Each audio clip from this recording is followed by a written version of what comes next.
but when you're doing multiple things in a con, you don't realize where you need to be. That's my fault. Anyway, our next speaker is Michael Nee. Sorry to keep you all waiting and make him almost introduce himself.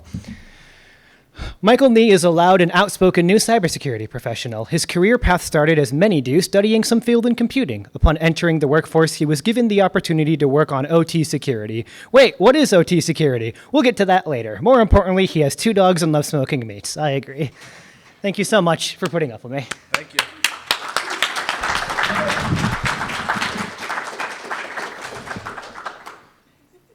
All right, so let's get started. So my name is Michael Nee. I'm here to talk to you today about why OT security is hard. Who here knows what OT security is? Oh, that's more than I was hoping. So this talk is going to be a little bit more intro level to get people to know OT. We'll talk about some of the history, we'll talk about some present state, and we'll talk about what I think next steps are for us as an industry.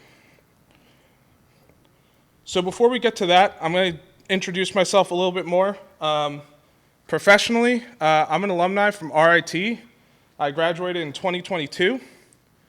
I originally started working in IT security, particularly doing software security and DevSecOps. Following graduation, I started working full-time at a company called Zoetis. We manufacture animal pharmaceuticals. And when I got that job, they offered me the only open position they had, which was OT security, which I didn't know a thing about.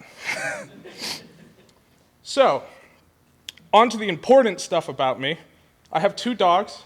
Over on the left here is Charlie, and on the right is Bailey. They're both a pain in my ass, but I love them dearly.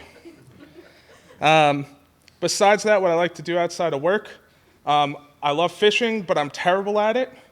I love golfing, but I'm also bad at that. What I am good at is grilling and smoking meat. It's a hobby everyone can enjoy. All right, so I want to start off with a story. So like I said, I got working in OT security without knowing almost anything. I was brought in to do vulnerability management for OT.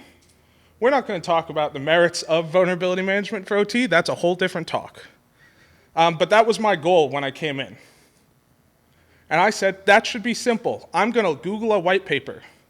I'm going to start researching. I'll spend about a week. And after that week, I'll just start implementing, and everything's going to go great and fine and easy. Well, based on the chuckles, I'm sure some of you have maybe tried your hand at it. It's not that easy, and when I Googled for a white paper, there was none. There were snippets here and there of like some ideas people had. At the last OT security conference, S4, it was a big topic that a lot of people are trying to figure out. So I said, all right, I'm innovative. We're just going to borrow what we learned from starting working in IT and software security and background in vulnerability management, and we're just going to shift that all into OT. And nothing went wrong.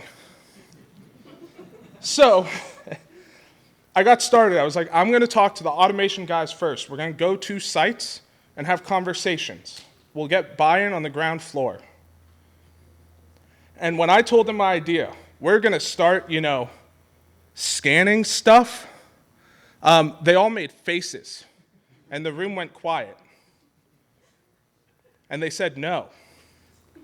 And that wasn't the buy-in I was looking for. So I was like, all right, we'll work on this. I took it back to my boss. He's been my mentor. He's a great friend. And I pitched him the same idea. I was like, he'll kind of give me buy-in, little tweaks here or there, and we'll get to work. And he made that same horrified face. So I did some research to find out scanning in OT environments is generally frowned upon. And if you try to get a site to do it, they might try to give you a tour of their autoclave from the inside. Which was what this site right here, this was my very first site visit. They asked if I'd like to see the inside of the autoclave. I declined. So I didn't give up, and I came up with a solution largely based around needing asset inventories. And that's the whole thing. If we went to the end of my talk, you'd have learned something, but we're going to go through the whole thing. So I'm going to start with a little bit about OT, just very general stuff. This is very beginner level. So there's a lot of you in the room who know about it, but for those who don't, I want to bring some awareness. So you might have heard OT before. You've probably heard it by any of these other names: OT, Operational Technology, ICS, IACS, SCADA, SCADA, you know. Operational technology is generally considered just to be any hardware or software systems that interact with the real world. And that's kind of the key piece, is it interacts with the real world. There are real world consequences to this, not just a server crashing if you mess up. Some examples: CISA defines 16 critical infrastructure sectors. I've listed a few here for you guys to see, right? We have dams, manufacturing, energy. There's a ton, there's 16, so there's 13 others. There's things like chemical, energy, nuclear. They're all a little bit different, but have plenty of similarities. A couple things to note about OT. OT devices are sometimes, maybe more often than not, older than me. I'm not that old, but I'm talking devices. These things are running for 20, 30 years, and if the operators could get longer out of them, I'm sure they would. Another thing to note is OT devices are relatively low compute. This makes them sensitive, very sensitive. And they're designed for longevity. Like I said, these things sit on factory floors with dust and whatever else is kicking around for my whole lifetime. So moving on, we're going to start talking about OT security, and I've got a historical reenactment for you guys. I'm going to do some acting. So we have our plant floor operator. Says, wow, OT sure seems important. Should we do something to protect that? I mean, it's our dams, it's our hospitals, it's our drinking water, our electricity. It's pretty important. And we got some managers, we got some upper level cyber folks, maybe some of you in this room. No.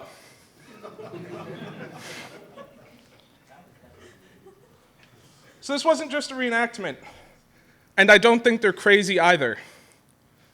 When these systems came about all those years ago, they weren't connected. These things were actually air-gapped. Not like the joke air-gapped where everyone laughs after you say your server's air-gapped, but a true and honest air-gap. They're separated from everything else, only on the site. So I'd ask all of you, if you had a truly air-gapped network that stands alone and runs for 20 or 30 years, what's the actual risk of a cyber attack? Based on that risk that you've all determined, would you pay to add layers of security?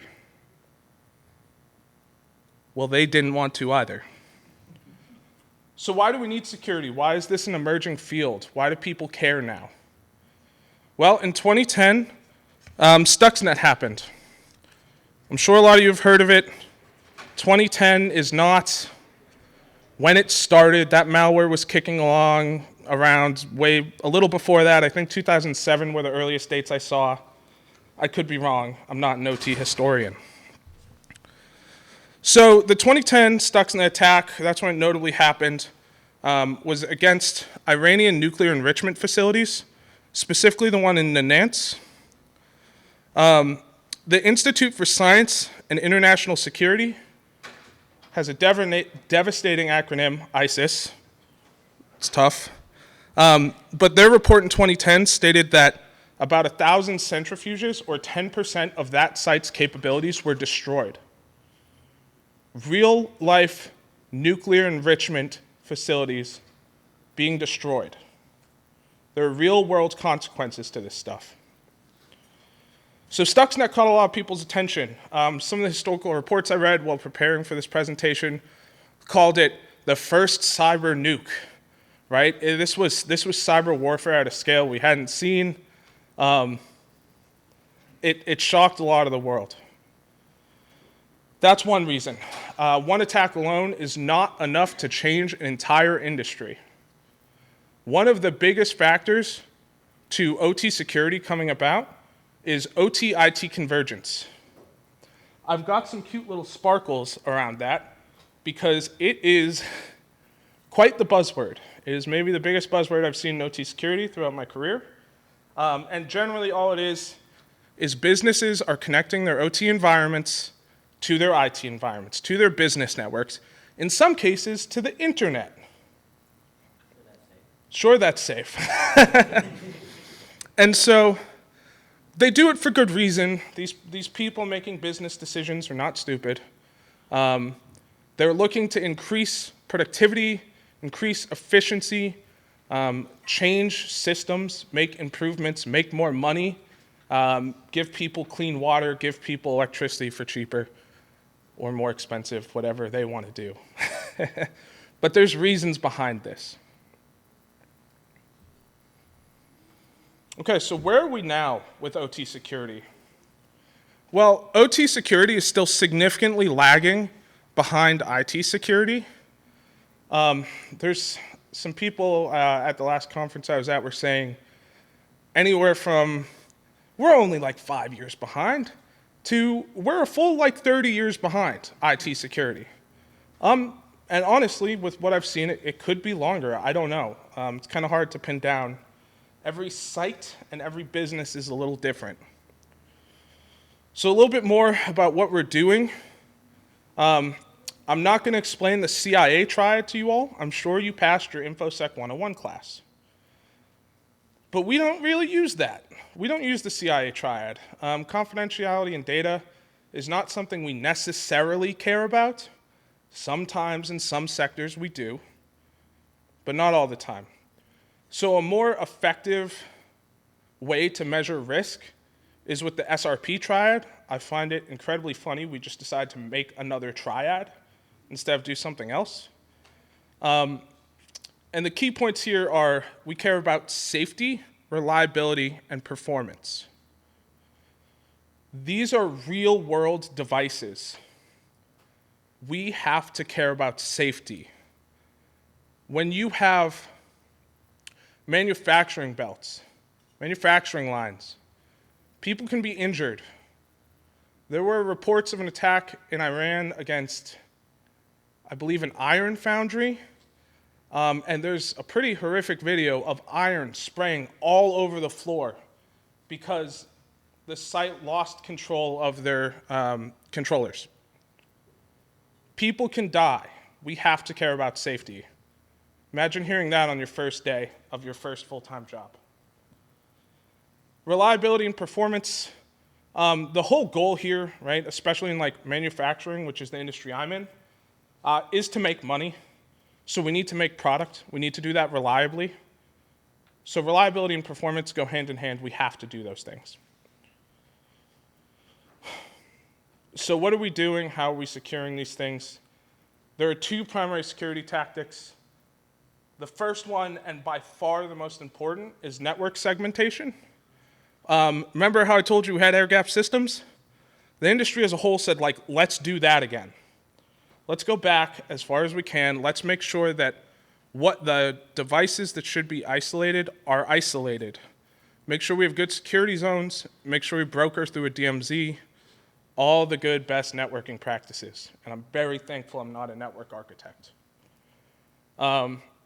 Another one, this is a little bit newer in the network segmentation, is network detection tools. I'm talking as basic as they come. We're setting up a span port. We're looking at the mirrored traffic. Maybe we create alerts on that.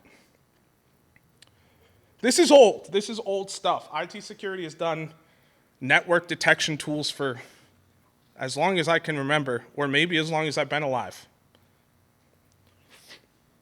But the last reports I've read are companies in OT have roughly 70% implementation of these network detection tools.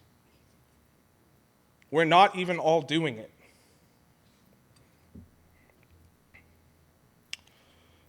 So what tools or techniques do you consider to be important for IT security? We're going to start to learn some lessons. We're going to move forward past what we're at now.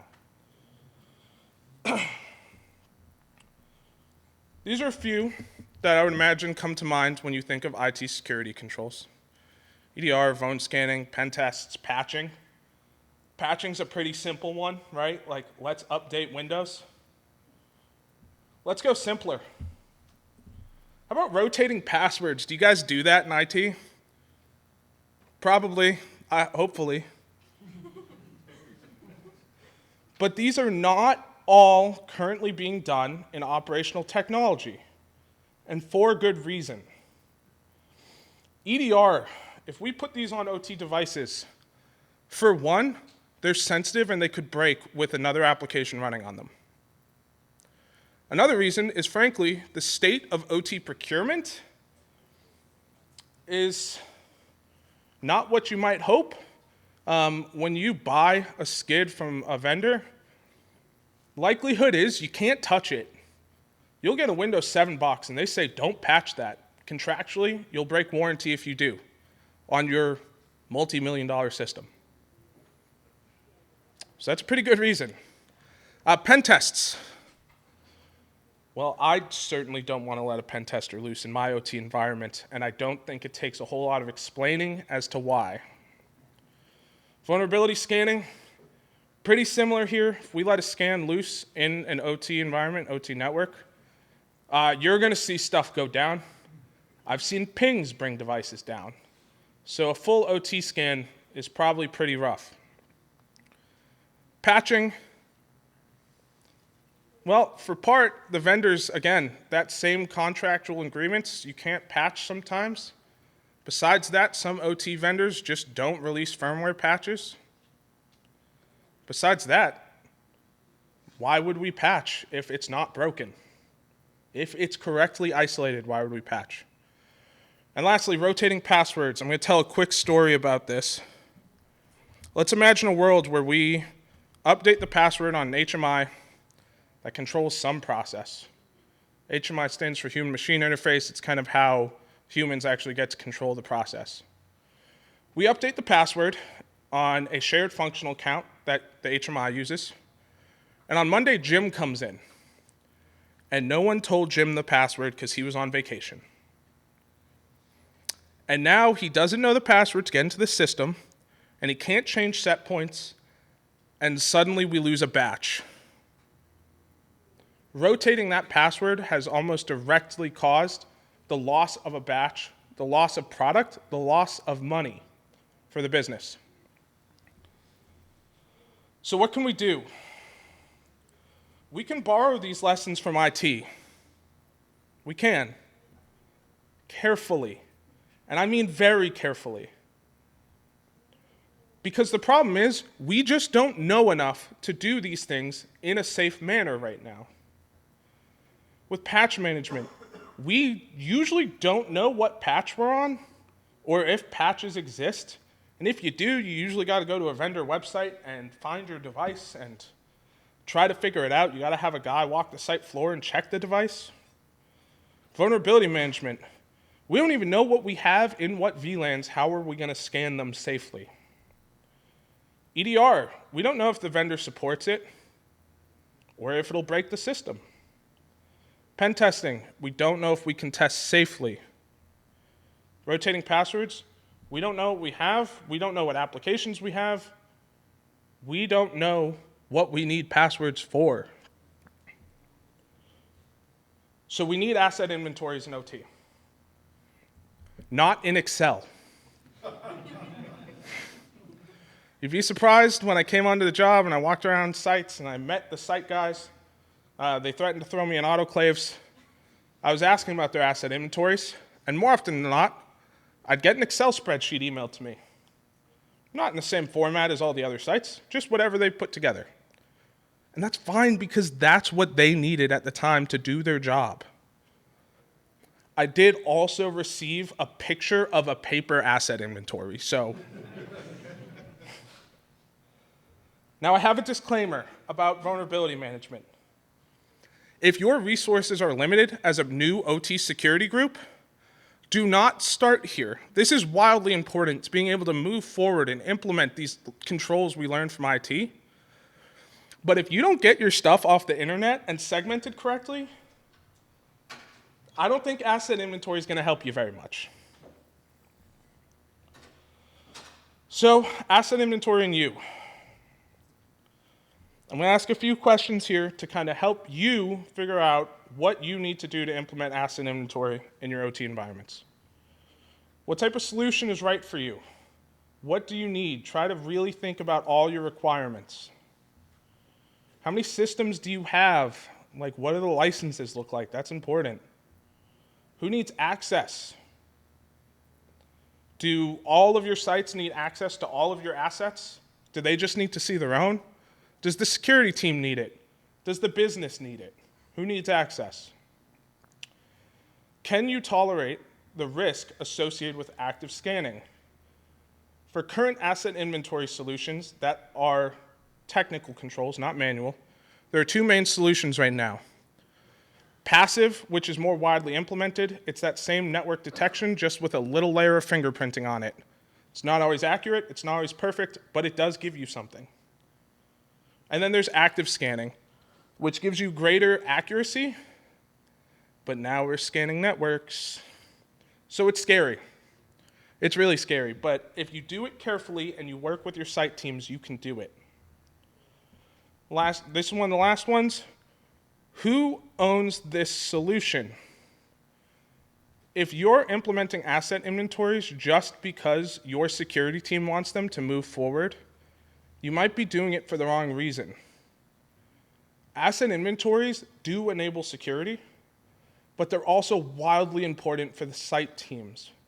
These are the guys who know their assets, who work on them day to day, and are around them, right? So this is primarily most helpful for them. So work with your site teams, please. All right, so now you have an asset inventory. Couple things to think about. How will you update it? It's a little tricky. A lot of places when they do asset inventories for OT, they just go out, they get it. There's literally services where you just have guys come walk your site floor and write stuff down. Is that what you're looking for? If you're a small site, maybe. How will you verify accuracy? Passive scanning particularly is wildly inaccurate. How are you going to verify that? I would argue you should work with your site teams, but you might have your own solutions. So I'll ask you all, what now? I'm not an expert. I started my career in OT security in 2022. I have ideas for sure, and we can talk about them after this if you'd like. But I'm not an expert. It's up to our field to decide what we're going to do and what we're going to implement, separate from IT security, and I would argue even separate from governance and policies pushed by any organizational body. We need to be creative, and we need to do it the right way. So, that's all I've got for you. I want to leave you with something to think about. But in summary, this is my first ever talk. Thank you.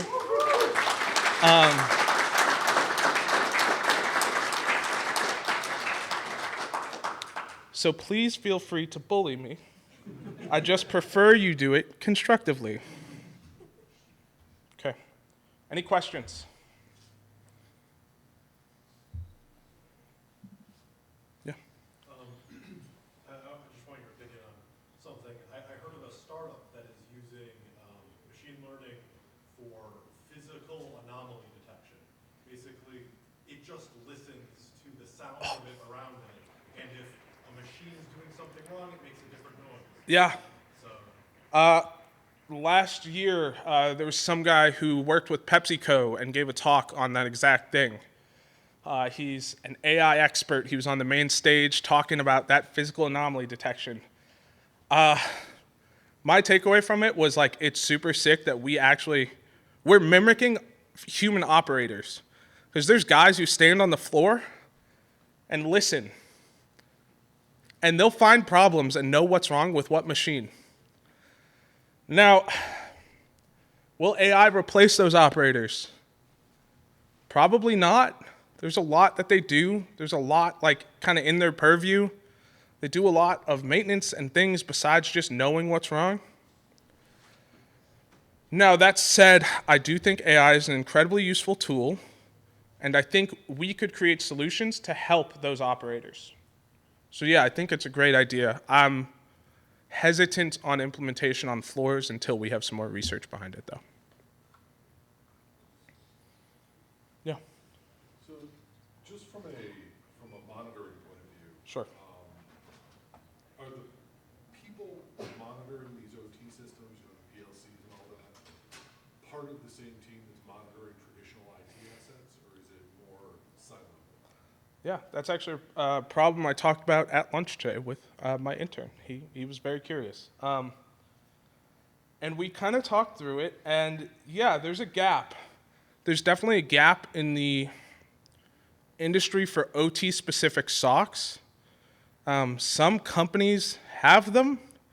I would say most don't. Like, most don't. It's very rare to have an OT SOC.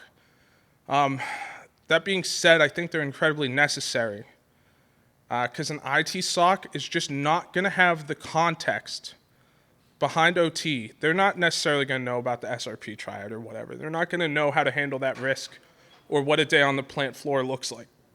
So I think it's important to split it up, but I'd say unfortunately right now the way it is for most people is an IT SOC that gets use cases, reads a playbook, and then usually just escalates straight to your OT security team, which is probably not the most efficient use of their time when OT security is this far behind, right? We need people doing more architecting, less incident response at an L1 level. Any other questions? You were talking about how do you track things that are on the floor that are being replaced. Yeah. It's a challenge for getting the people to do this. Yeah. But if you could, if the determination for a part being replaced was done under a ticket, you could always just inventory all the spare parts as well.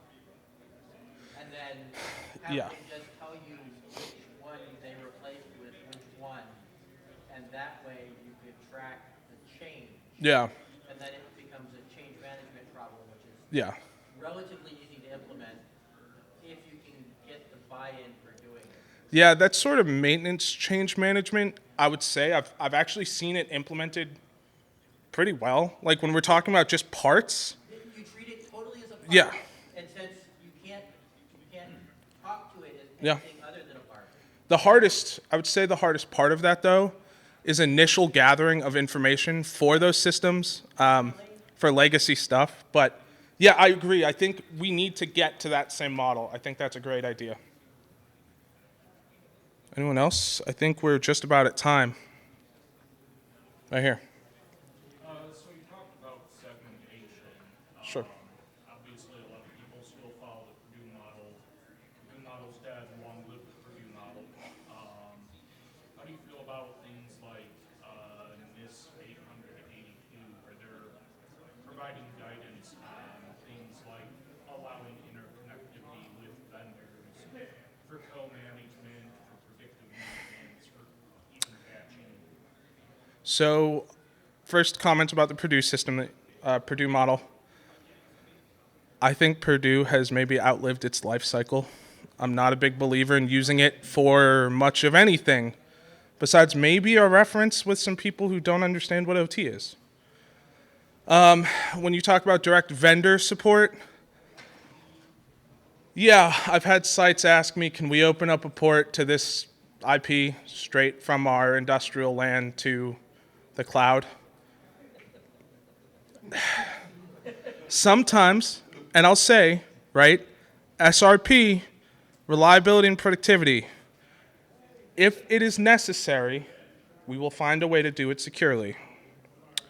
Now, ideally, we use brokerage systems, right? So we can use like reverse proxies and stuff like that.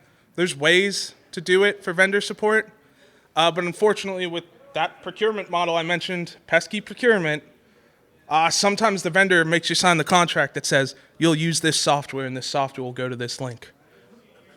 And that's tough. I don't have a solution for the whole procurement problem, but it is something I'm working on. So great question. Okay. All right. Thank you guys for listening.